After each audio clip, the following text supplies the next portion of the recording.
ছিল না বৈধ কোনো কাগজপত্র, তাই আদালতের নির্দেশনা অনুযায়ী এই ইটভাটা ঘুরিয়ে দিল অভিযানকারী দল। এ চিত্র ঢাকার ধামরাইয়ে বিভিন্ন স্থানে অভিযান পরিচালনা করে অনুমোদনহীন 5টি ইটভাটা ঘুরিয়ে দিয়েছে ভ্রাম্যমাণ আদালত।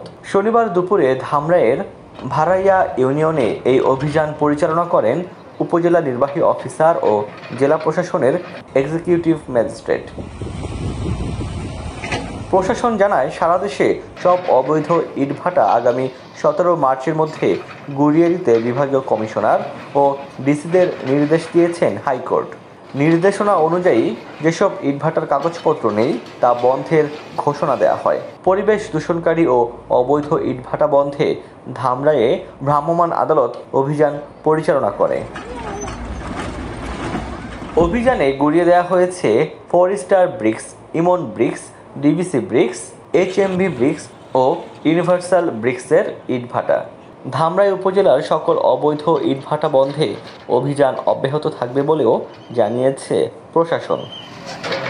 ডেস্ক রিপোর্ট, দৈনিক ডেস্টিনি।